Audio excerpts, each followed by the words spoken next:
Welcome to Risk Roundup.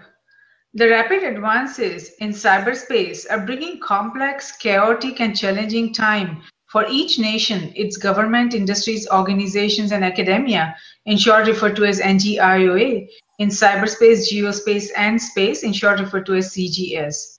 As cyberspace is getting deeply embedded across each component of a nation, that is the government, industries, organizations, and academia. Its crowded interconnections within and across NGIOA in CGS are catching nations off guard. These interconnections and interdependencies raises an important question on whether our current risk management framework, tools, technologies, and processes are effective in managing the security risk within and across nations' geographical boundaries in cyberspace, geospace, and space. How can we visualize and understand the complexity of cyberspace and its interconnections? In simple terms, cyberspace can be visualized as a neural network of a human brain that runs through all the components of a nation, enabling them to connect, communicate, collaborate, and function. Each connection and its interconnectedness and interdependencies within and across CGS network brings its own security challenges. Managing the security risk of this complex digital neural network is vital for each and every NGIOA. The independent and interdependent cyberspace, geospace, and space brings each NGIOA risk, and risks are inevitable. So what are these risks and how do we identify, understand, evaluate, and manage them? To discuss this further, I'm delighted to welcome Mark Bernard. Mark is a cybersecurity thought leader and author of the NIST Cybersecurity Foundation. Welcome, Mark. We are delighted to have you on Risk Roundup. Thank you. I appreciate being here. Thank you for the opportunity to speak to everybody. Great, wonderful, Mark. So let's begin by talking about something very fundamental to this dialogue is that how should we define risk in the context of cyberspace and cybersecurity? You have been working in this field for such a long time. You have authored so many different programs for the NIST. And how does NIST define cybersecurity risk? When looking at the foundation course that was created last year by myself, leading into following the development of the NIST framework, the way it's been defined basically is it looks as an instant response process, but cybersecurity is much more specific than that. It's really about the the data that's being processed and traveling across networks that are visible to the public internet. And that's where the risk really lies. And in my opinion, in order to be successful, our approach has to be able to focus and scope in on where the risks are so that we can address them.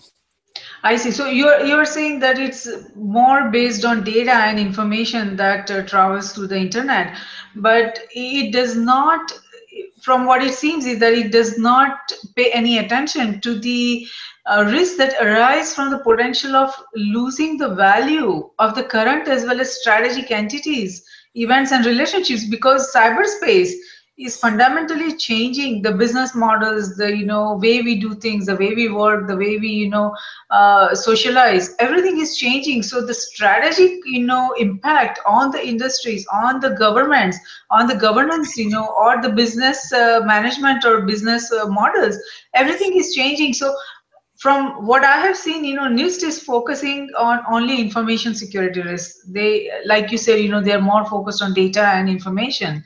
But to me, it seems that that's an incomplete definition about cybersecurity risk, because while information security and data security is definitely important, cybersecurity risks are much more than that. It places a heavy emphasis on the strategic impact on the nations, its government, industries, organizations, and academia, because what is functional and what is effective right now may not be tomorrow because of the innovations that can come out of cyberspace or because of the cyberspace.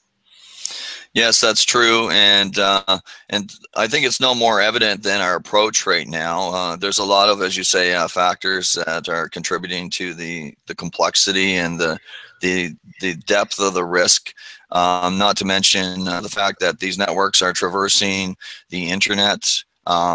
they're part of the cloud infrastructure, which also spans the globe.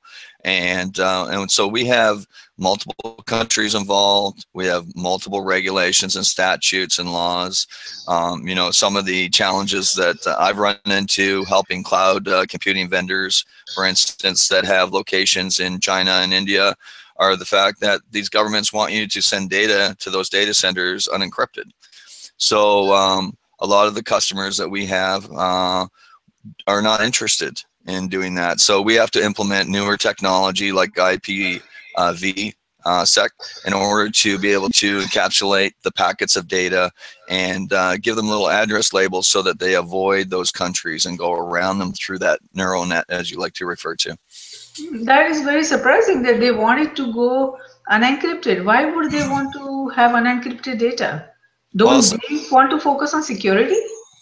it's not the companies that want it unencrypted. It's the countries that are demanding it. Oh, And the this, countries. I see. yeah, I see. and this is adding to the complexity. Unfortunately, it's going to affect their economies because a lot of businesses elsewhere in the world who use the cloud don't want to have their data anywhere near those networks in those countries. So. Of course, I mean, I don't blame them. I mean, who would want to send it unencrypted? So that is, that brings me to this, point that how do they define security?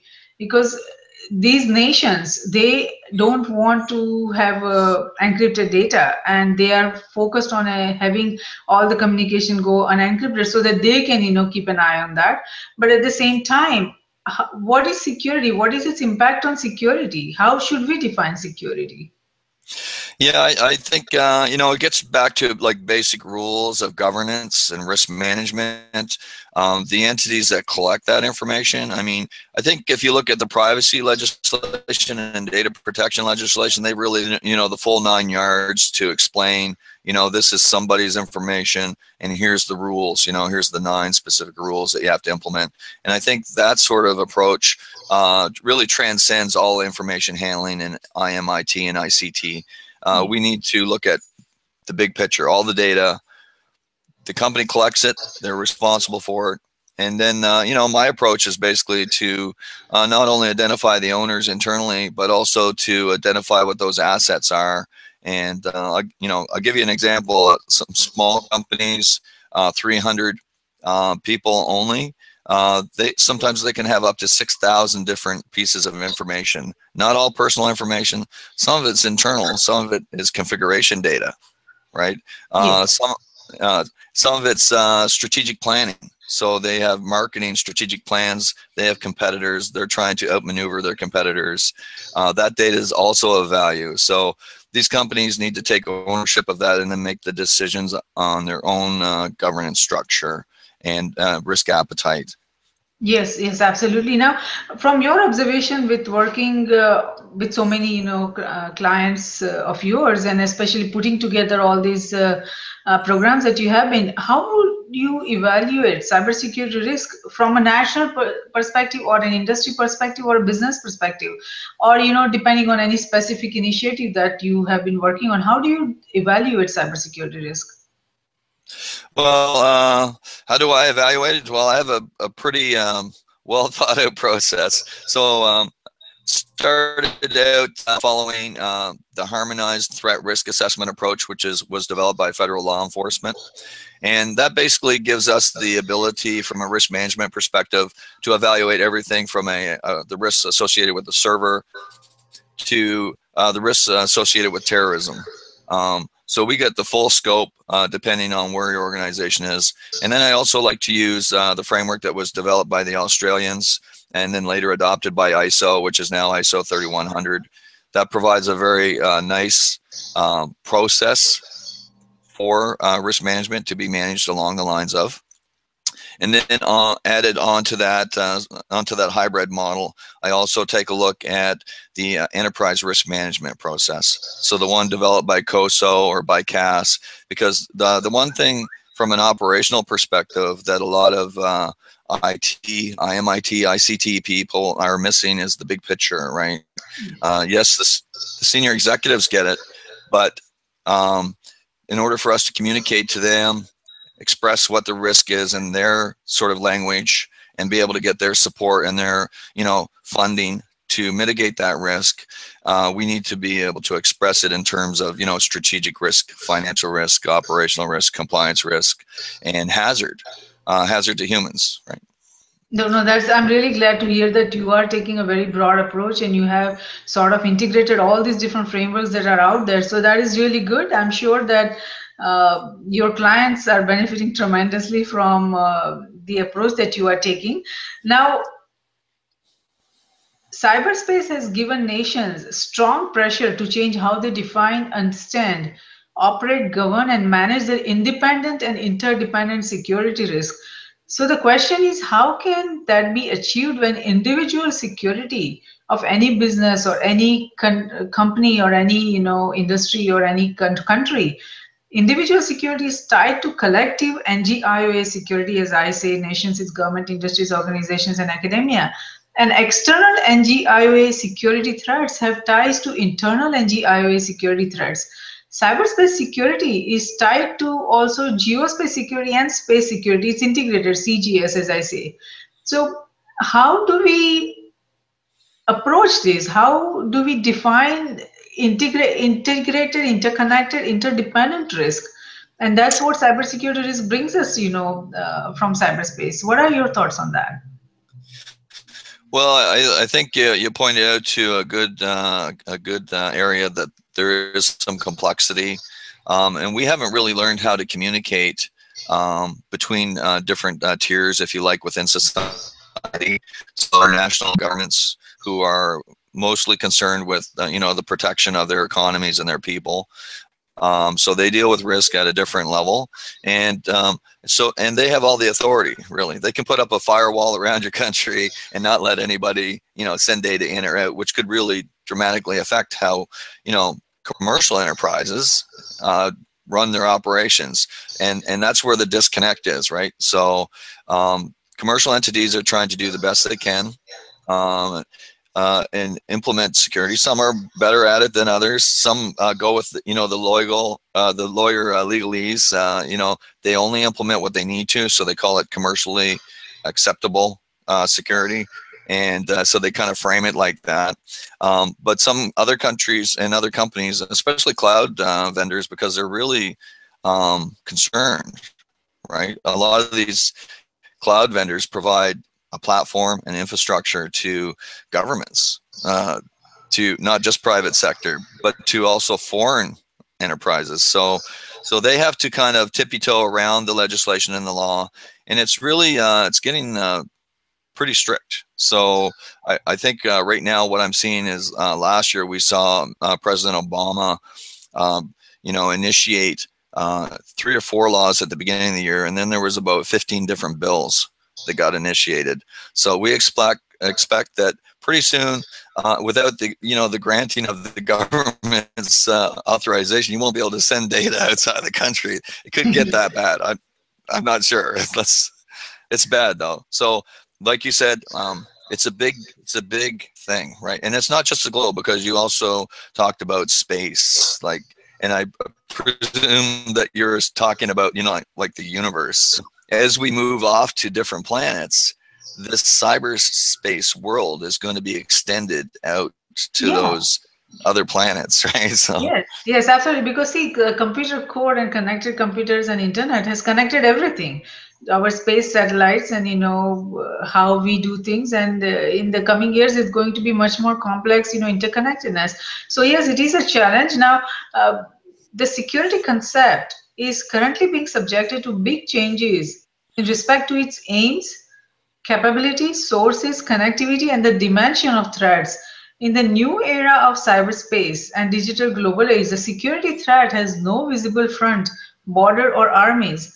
Amidst that, the challenge for decision makers, irrespective of nations, its government, industries, organizations, academia, is to determine what security risks they face in the cyberspace and the rapidly changing digital global economy, independently and collectively, and how much uncertainty they are exposed to and forced to accept as they strive to survive, sustain, grow, develop, and advance.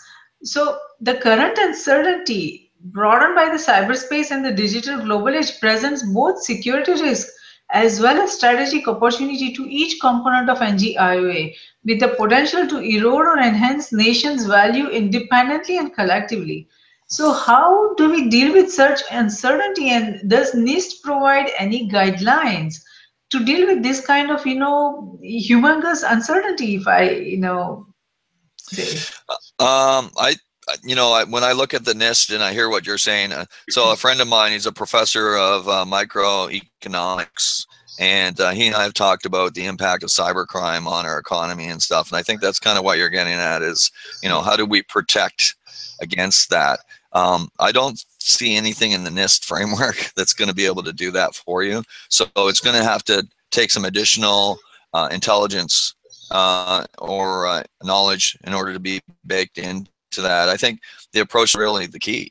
And I think for me, it's the connection between, the operational level of security and the enterprise risk management approach. And we need to really evaluate what is the impact of lost data. What is the impact if one of our customers or our suppliers get breached?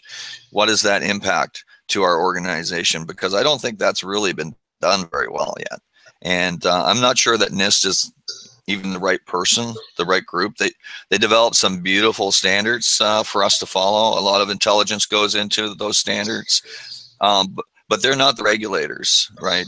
And I'm not sure if the Federal Trade Commission are the right people either, because they would be the other body that I would think that might get involved, because it is related to business and the economy and how we play fairly in the sandbox together. But it's huge, yeah. And the risks are huge too, because as that network speeds up, and they're working on speeding it up, the potential for a worm to get released into that network and to exploit all the vulnerabilities that are out there.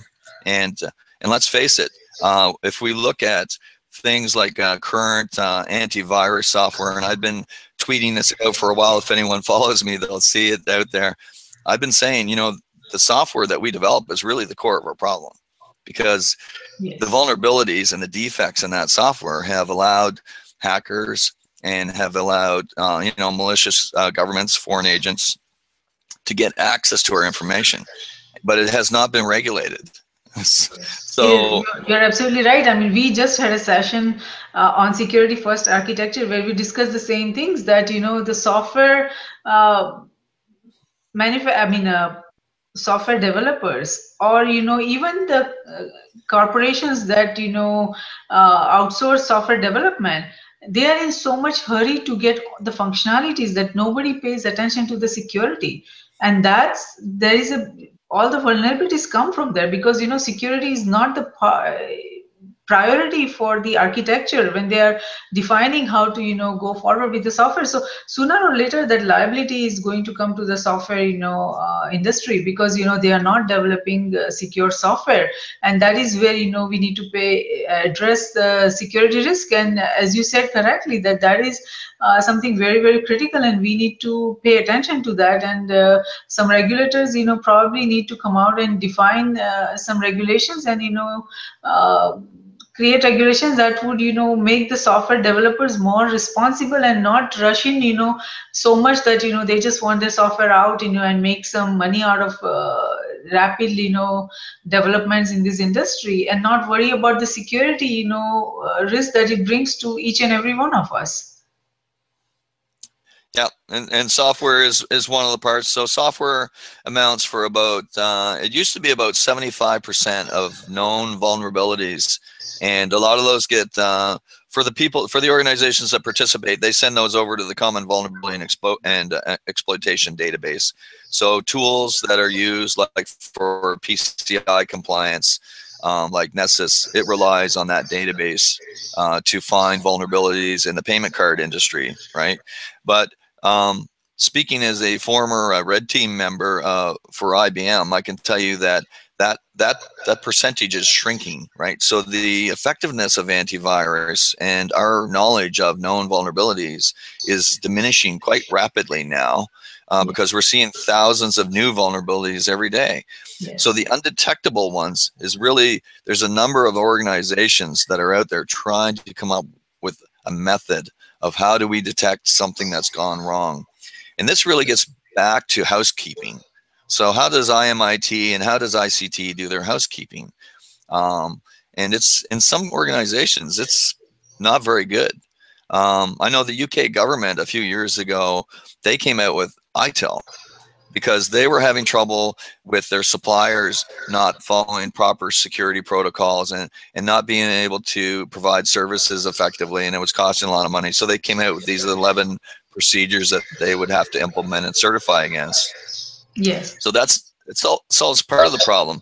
But in order to be able to detect anomalies within your infrastructure, you really need to implement a higher level of standard that a lot of organizations can't, like, for instance, the 4 Qs.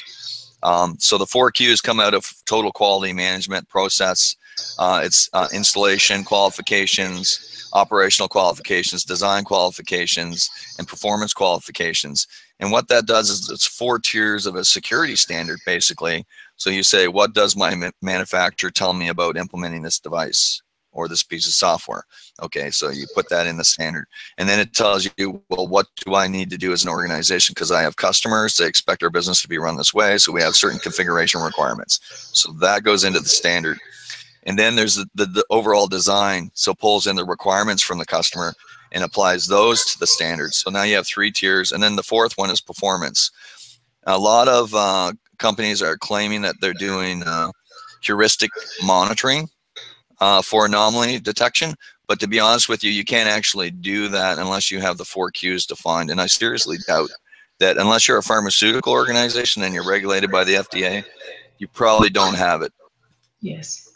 Yes, no, that is a challenge. I hear your what you're trying to say on that. And now, at the same time, the traditional notion was so far that security is a government affair, and the digital global age has made security an NGIOA affair. Means it is everyone's affair now. Security, each individual or an entity within any component of a nation has a role to play in ensuring security, irrespective of terrorism or any other critical challenge facing a nation. The security risks have interdependencies, and while entities may think that it does not impact their bottom line, each risk that has interdependencies, irrespective of pharmaceutical industry, energy industry, or any industry, does impact each and every component of an NGIOA.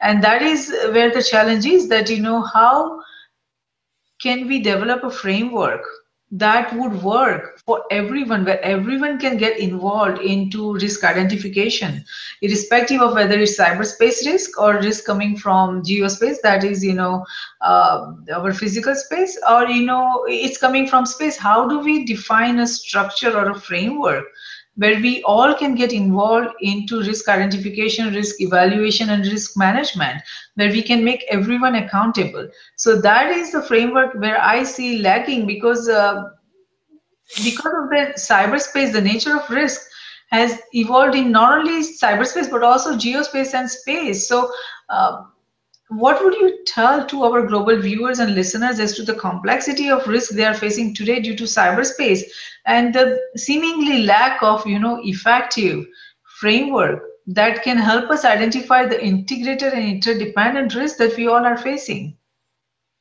Yeah, I love NIST, but there's only one framework that I've learned over the last 27 years that I follow to that degree, and that would be ISO 27001. And for me, that one is it's very modular, it's very scalable, and I can apply it to basically any situation. I think in your earlier comment about how political or national security is kind of at odds. They're responsible. The government's responsible for that, but how does that filter into the cybersecurity world? It's a big challenge, because you got to remember that as security has evolved, the sort of concept of it, it's always been a challenge for the physical security world to recognize the information security world and the intelligence aspect of it. And now we've kind of blown past physical security, right? With cybersecurity, no longer can you put up a razor wire fence around your property and say that you're now secure, or deploy guards around your property, armed guards, and say, okay, we're secure. Nobody's going to get in or get out. We're fine. You can't do that in the cyber world, right? Because the fact of the matter is, as long as you have a line or now a wireless access point that goes outside of your office, you are vulnerable, right? Right. So you need to know how to deal with that. And from a risk management perspective, it's about, us risk managers being able to quantify it in terms that the managers and the executives understand it so that they can make the decision. I don't think that they're all ignorant, and I don't think that they're negligent. I think it's our problem that we have not defined it correctly for them so that they can do the right thing. And they will do the right thing because it's their company, it's their organization, right? Yes. But if they don't, the government is going to slowly but surely tighten that noose around their work, and it'll make it more difficult for them. So they need to step up. Right. Now, you made a point about the ISO that you find it very effective, but my challenge with that is that it still does not define a effective framework for. It doesn't provide the framework for identifying and evaluating and managing the interconnected and interdependent risk. It focuses on the definition of an enterprise very narrow. Enterprise now is very broad. It is not part of one nation or one industry.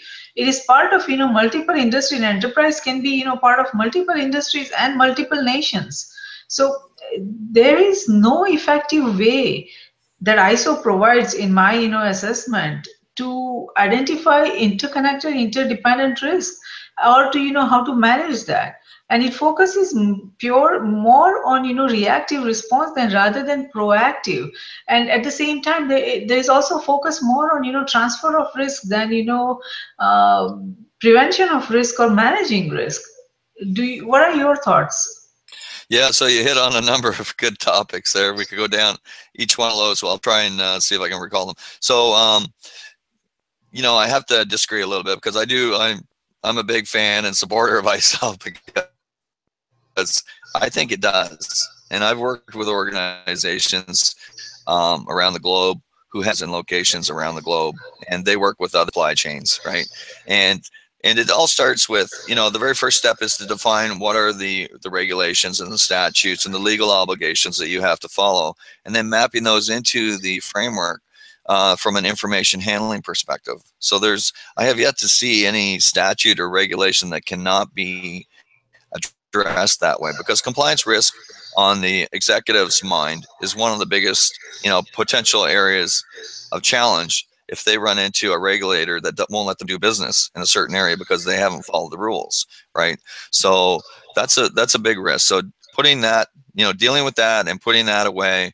Then one of the other points that you raised was, the transfer risk. So I think you're an experienced risk manager, so am I. We know that risk can't be transferred 100%. It's impossible. If I've worked for governments and government suppliers, and I know that you can write it in the contract and say, okay, if something goes wrong, you're going to be responsible. But at the end of the day, the newspaper article goes up and it says the ministry of blah, blah had a breach, and this is the minister that's responsible. So it always comes back, right? And it's the same with enterprises. We see so many CEOs now, which is a new trend, losing their jobs because they've had a breach. So we can't effectively transfer it. So what do? Well, the next thing is, how do we manage it? So we need service management. We need to define what the risk is first, and before we do that, we need to define what the requirements are for our organization, then define what the risk is that's associated with us outsourcing that service, or depending on somebody to provide a certain piece of software or hardware so that we can build our product for market, right? So that supply chain needs to be defined and the risk that's associated with that. And then we need to have like a full-scale service management going on over that. The risk won't be eliminated completely, but at least we'll have our eyes on it and it'll be on the radar and we'll be managing it. So when something does blow up, not seriously blow up, but that's a bad word to use these days. Yeah, but Mark, do you hear what you just told me, that the ISO's focus is more on the existing regulations across nations and more on the compliance. They are focused heavily on compliance to meet the regulatory compliance, and if you are in this risk management business, that if you look at compliance risk, financial risk, operational risk, and legal risk, that constitutes only about 24 to 25% of the overall risk portfolio. The rest is strategic risk, and I don't see in the ISO framework anywhere how you can effectively manage strategic risk. That's where we see, all these challenges happening, across nations and industries, that how the Ubers and how the Amazons and Netflix and everyone is fundamentally transforming the business models. And before you know, if people are not, industries and businesses are not paying attention to their current business model or their current products or services, in a very short time, it's going to be fundamentally, be obsolete, because they didn't even get time to think about it. They focused on these frameworks that tells them to focus on compliance risk and all that. Whereas if you want to really focus on the risks that are coming from, cyberspace, cyber security risk, you need to focus on the strategic, risk. That is Yeah. where the biggest, effort should be, and none of these frameworks provide that. Well, okay. So to be fair to you, yes. So a framework, I agree. So a framework is really designed, like ISO, it's just a baseline. So we have, 7, 8,000, 10,000 information security professionals looking at the standard and putting in their thoughts and creating it, just a baseline, right? So where we start from, and then it's up to us and our intelligence to be able to move that beyond that frame, beyond that baseline, beyond that framework. And yeah, and that's why I've kind of taken the approach of building a hybrid risk management process. And that's what I encourage my clients to follow is, you have to have your eyes on what's important to the organization. So those strategic risks that you talk about, IMIT and ICT, unless you're a VP or a director, you probably are not even aware of those types of risks, right? And then you might see them because they come down in the annual report or the quarterly reports. And it's your job as that CISO or that VP to be able to map what's important to the organization to what we're doing and building that roadmap for the future, right? So the ISO standards and the NIST cybersecurity framework only provide us with the baseline to get that going and move it forward, right? They don't solve the problem. It's up to us. It's still human intelligence in charge here. Well, I mean, I do hear your point on that. I mean, there is a need for these frameworks to help the organizations or entities across NGIOA, manage their compliance risk, legal, operational, and so on. But there is also bigger need for a framework, which I would say should be focused on, it should be security-centric risk management framework that would provide a new understanding of security, a new approach to security, that will provide key security risk principles and concepts, a common security risk language, and clear security risk direction and guidance that has an ability to identify and integrate security risk in cyberspace, geospace, and space. And I hope that, we develop a framework like that, and more than, we develop that, I hope that it's effectively implemented across nations, because we do need a global standard around that. What are your thoughts? Yeah, that would be interesting if somebody does come out with a standard like that, like NATO. I know I was invited last year to go to Turkey to talk to a group in NATO there at their Center for Cybersecurity Excellence, and there are people looking at it.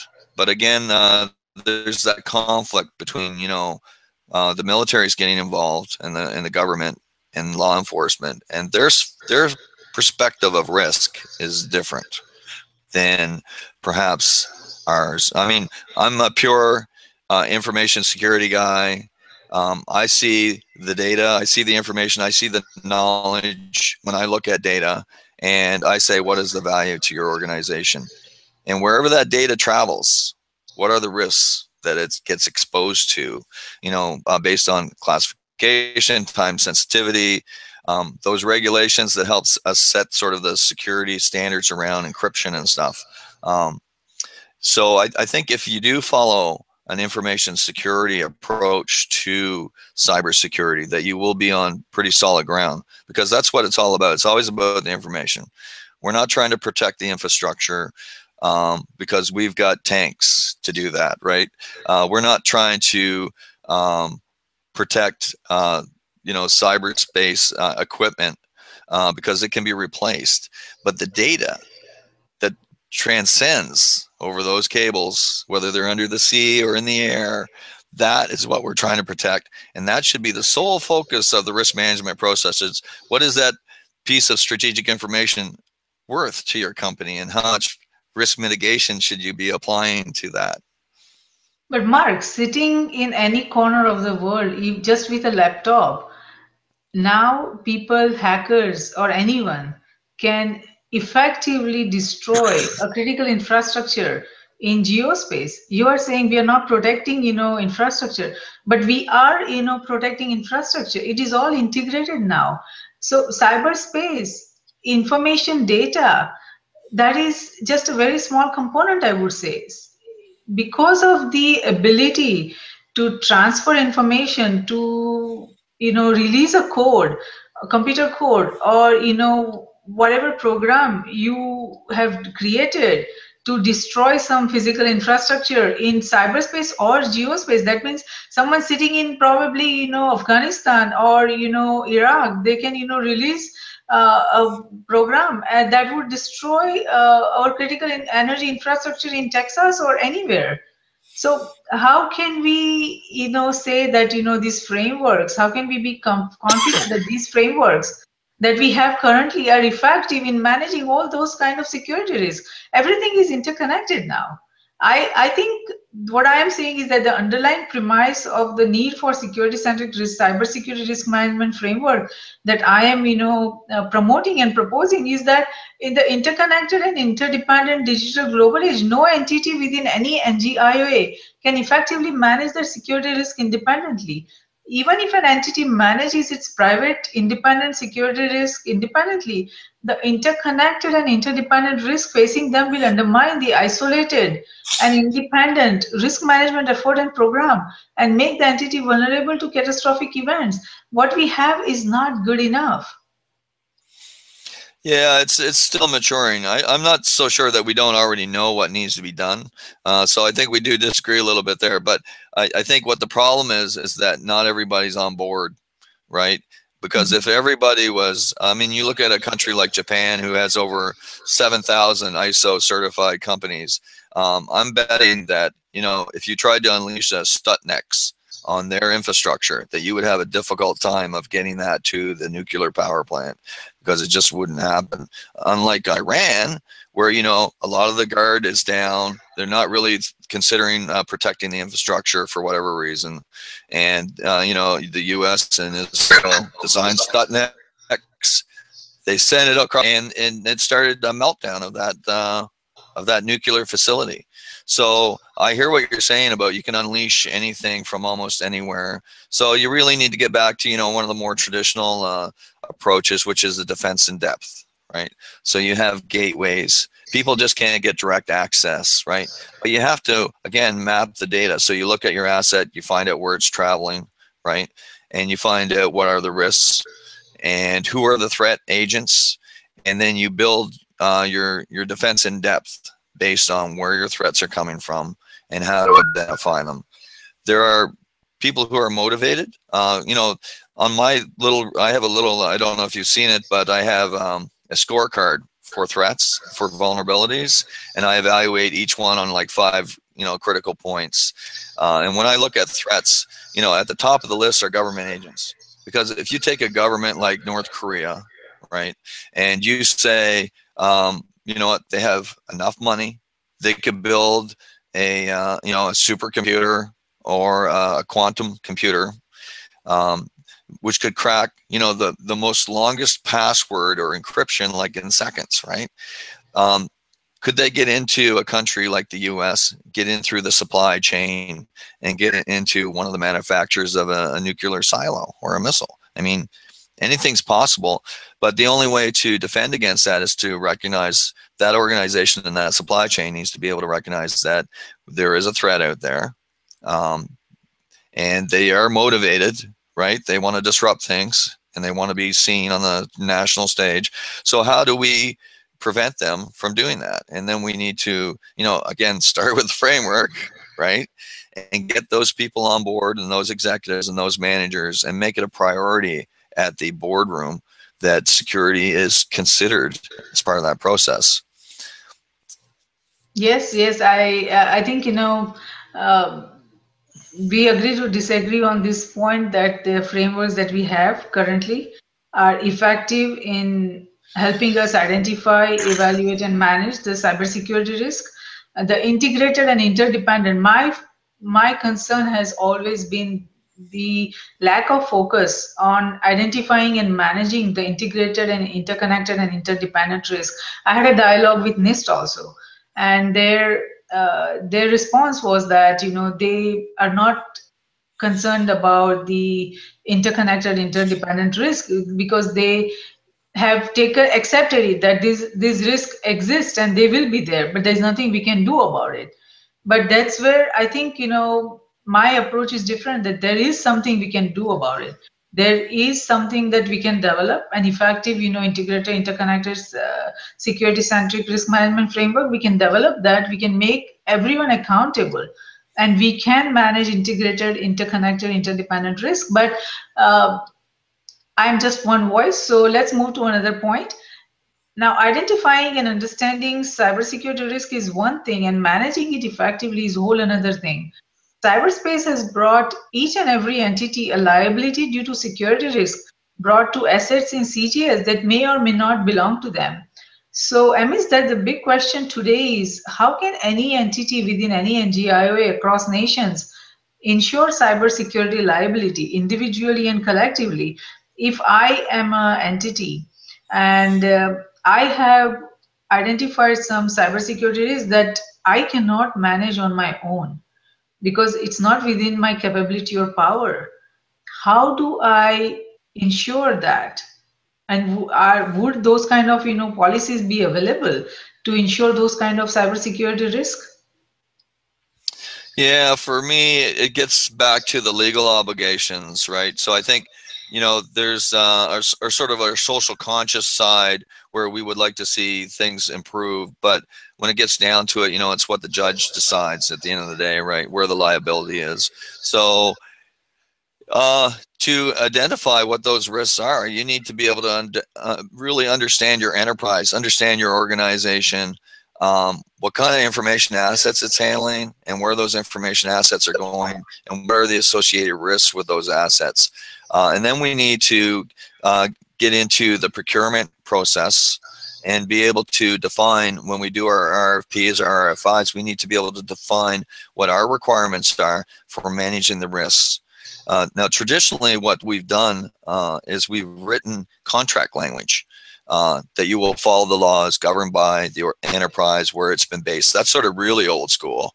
But the more modern approach is to be able to take the law of the land. So take the law of compliance with FISMA or FedRAMP, and write that into a schedule and put it into your contract, and then tell the organization who's going to provide you with support, here's what you got to follow, and we'll be auditing that on a regular basis, right? So that's another approach. But I even like to take a more of a risk management based approach, and that is to be able to create service levels that are based on risk management.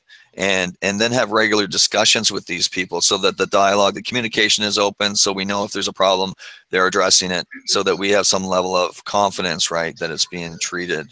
That I don't see that often. I've done it with the government and a few private commercial enterprises, but it's not done that often, because some of the things I look for is that, I don't want you just to treat the known vulnerabilities in your organization, but if a zero-day exploit gets announced today, I want to know that you realize that based on our risk management methodology, that's like a priority one, and you need to fix that within the next 4 hours, right?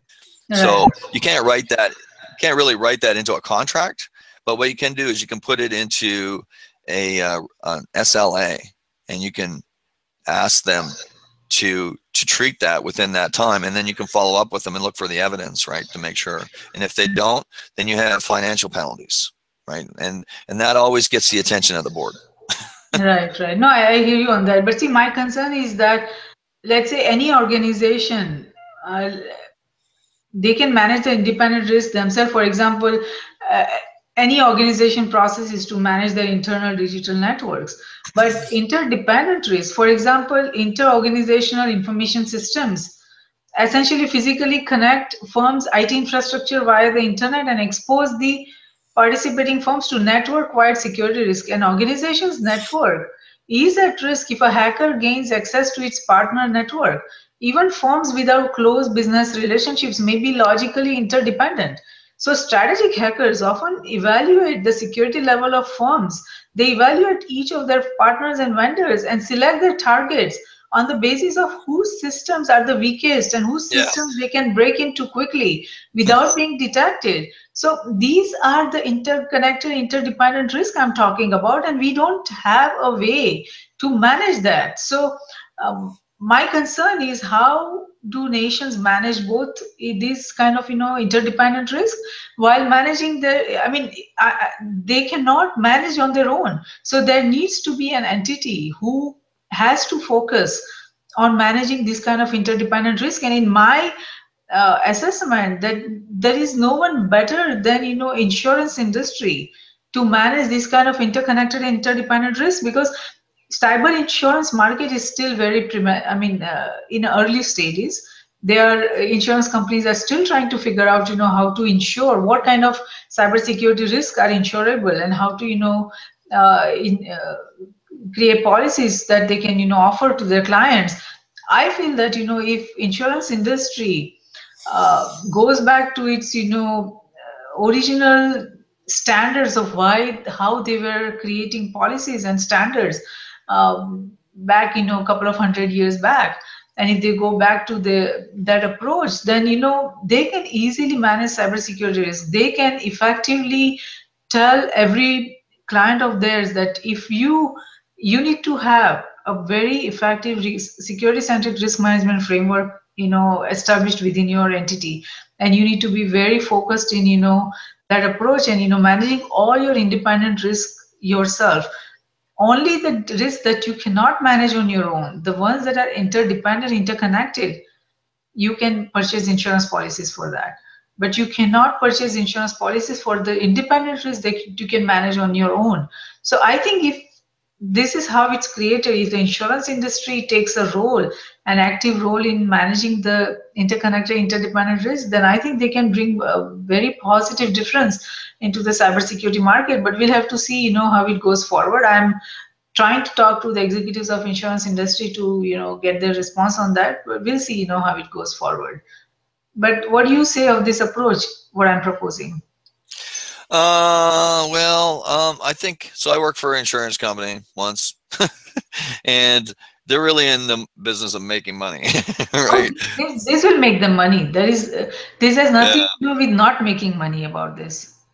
But the problem with them is some of them are a little bit queasy. They saw what happened with Sony, right? And when Zurich went to court and tried to get out of the policy because it was $177 million breach, right? So I think we might see some more of that. I think I don't think the insurance companies have the whole picture, understand it. They want to make some money from this. They know there's risks, and one of my good friends actually is a chief actuary for the insurance company I work with. Okay. So they have plans, on how they can make some money from this and protect, maybe add some level of protection. But for me, it's not very effective. So insurance is sort of what happens after something's gone wrong, right? So I don't think it's going to encourage the kind of behavior, that PCI is, for instance, trying to encourage with people who handle payment cards, right? They're trying to regulate that industry, right? And right now they're under investigation by the FTC because of that sort of their dominance of that industry. But regardless, what they're trying to do is regulate it by enforcing standards. So if the insurance companies came out and said, you know what, you can get this insurance policy if you don't have any cybersecurity. It'll cost you $1 billion, right? Or you can get this policy for 500 million if you have achieved at least like an ISO or a NIST CFS level, so that we at least know that you're being audited independently and that you have some kind of security framework in place. You know, to be honest with you, I always thought that, you know, the most obvious choice if you wanted to regulate cybersecurity would have been the big four consulting firms, just because they are dealing with financial information. Now, if they just kind of change their mindset a little bit, instead of looking at it as dollars and cents and, you know, accruals and balance sheets, and if they actually looked at that and said that that is information that has a value to us, okay, has a value to the organization, where does that information travel to? Because they're the people who have to come in every year, do the annual reviews, so that they can issue, so the chief financial officer can issue his certificate saying that the books are balanced and that everything is good. They already deal with information. Why not just expand that a little bit? They could deal with the privacy data, make sure that that's being protected. And there's other assets, you know, there's customer lists, there's patents in the organization that have tangible value. There's lots of different kinds of information in the organization. I'm not a big fan of the big four, but I'm just saying that that seems to me would be the most logical avenue to kind of pursue. But the financial data, of course, they audit. I hear you on that. But what if do they have the expertise in, or do they not expertise? Of course, they have expertise, but do they have a focus on understanding the blueprints of the organization, their intellectual property, and their designs and all that? Because those are the ones that are right now a target by a lot of hackers and even nation states, because they want to take the intellectual property and, you know, sell it in the either black market, or, you know, try to develop something for their nation, you know, based on that data that they have received. So how do we protect that? I think the auditors are the best people. I think for a long time, I know you've been in business for a while yourself, the internal auditor was often seen as the sort of the person that knew everything about your business, right? So if you wanted to make some improvements somewhere or something, the best person to talk to is not the enterprise architect, it's the internal auditor, because he actually gets to see everything in the organization, right?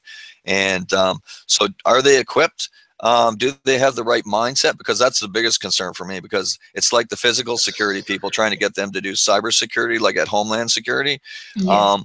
If you don't have the right mindset and the right focus, things can go a little off track, Yes. let's say. Okay. So you need to make sure that you keep the eye on the prize. It's information. What's the value to the organization? So some of the organizations, like I don't want to name drop, but you know, you look at PwC, right? So they actually do have, they've become registers. So they actually review and audit organizations around the globe for ISO 2700 conformity. So they are doing that. And not just that, the part that I like about what they've done, and I'm not a fan or employee of them, I don't make any money from them at I all. understand. I understand. This is just a pure dialogue and analysis. Yeah, but the thing that I like about them more than a lot of other organizations is they don't only talk the talk, they walk the walk. And you know, one of my favorite lines from The Matrix, I don't know if you watch The Matrix, but it's, you know, where he comes out and he says, you know, it's one thing to know the path, but to walk the path is different, right? Yes. And so for an organization who's going to pretend, let's say, to be a cybersecurity organization that's going to help govern and manage cybersecurity, I think the first thing they need to do is they need to get certified by a framework, by a standard. And if you look at the landscape right now, 90% or probably even higher, 95% don't do that. Like PCI, for instance, Visa and MasterCard, I bet you if you went to their offices, you would find out that they don't follow PCI. And which is kind of sad, because to me, that's like corruption, right? It's like, do what I tell you to do or else I will punish you. But I'm not going to follow that standard, right? But don't we see that everywhere? I mean, across every nation, we have this challenge, you know. What we are told to do is not what, you know, people who are telling us what to do, they are following that. So that is a very common challenge. And I agree with you on the need for common standards and the need for Auditors can play a role. I hear your point on that. Uh, so let's see, going forward, what kind of changes we see across nations and how nations collectively agree on a common standard and, common framework and common way of managing cybersecurity risk. Now, it seems that you have authored the NIST Cybersecurity Foundation and practitioner courses. Would you like to share that information about the course with our global viewers and listeners? Yes, well, I can, sure. So I partnered with an organization based in Europe, and last year, and we developed the foundation course for the NIST cybersecurity framework. So you can go to ITpreneurs if you're interested in that. It's also offered as a white label product. So if you're an organization who wants to put your own brand on it and sell it, so be it. We do that, right? Now the practitioner course is something that I've been doing on my own. So that's something that I offer at my own location, and you can come and find out more information about that at my website, which is www.secure knowledge management, and you'll find me there because knowledge is what it's all about. Yes, knowledge is what it's all about. You're absolutely right. So, Mark, thank you so much for sharing almost an hour of your valuable time to discuss this very critical, securities that we all are facing because of cyberspace and in cyberspace. So this is very critical, most critical risk right now, probably I would say that everyone is facing across nations. And I'm sure our global viewers and listeners would benefit tremendously from what you had to say. Although we disagreed on, some key areas about how to manage the interconnected, interdependent, integrated cybersecurity risk and what focus should be on. I mean, my approach is that there needs to be more focus on strategic security risk because of the changes that cyberspace is bringing to each and every nation, each and every government governance models. I mean, digital government will happen in the coming days and months and years, and the way we govern is going to fundamentally change. Same thing, industries are going to go through such fundamental changes, and if we are not prepared, then what we have created in geospace right now in our nations would be at critical risk, and is going to be a huge impact on the economy and so many job losses and all, because now the innovations are not coming just from within your nation or within your industry or within your sector. They're coming from anywhere in the world. A lot of these innovations that are like Netflix and Amazon and Ubers and all, they are not from within the industry. They have fundamentally changed the landscape of how the industries operate or how things are done. And if we are not thinking from that perspective, then I think we all will be facing critical risk in the coming months and years. And that's where my focus is on the cybersecurity risk, that we need to have a framework that encompasses all these challenges. But I hear you that we have a baseline, and we need to work with that for now, and of course we have to work with that now, and that's we have to meet our compliance and regulatory requirements also. But Mark, thank you so much for sharing your thoughts, and I'm sure as we go forward, if there are some risks that we identify where you would be able to shed more light, and you would be able to share your input based on work that you are doing, then I hope that you are willing to come on Risk Roundup again and have this dialogue with us, so that we can, the global community can benefit from, what we are discussing. Be my pleasure. Thank you for taking the time to talk to me, Jayshree. Appreciate that. Thank you very much. Thank you, Mark. So across nations, there are many frameworks and processes for managing cybersecurity risk. The challenge is that none of the widely used and adapted frameworks can effectively manage interconnected and interdependent security risk facing NGIO and CGS. Organizations like NIST are working towards establishing frameworks and processes to effectively manage the security risk of the digital global age. The challenge is that this work is done in silo. While some nations have adopted NIST guidelines and frameworks, the interdependencies necessitates collaboration and cooperation to develop a security-centric risk management framework that is accepted at all levels across nations. Risk Group's Cybersecurity Risk Research Center and Strategic Security Risk Research Center are created to identify, evaluate, and manage the risk facing NG, IOA, and CGS. So let's manage the existing and emerging risks together. For more information on the risk roundups, to watch the risk roundup videos, or to hear the risk roundup podcast, please go to riskgroupllc.com. Do not forget to subscribe and share. Until next time, I'm Jayshree Pandya, host of Risk Roundup, signing off. See you next time. Thank you.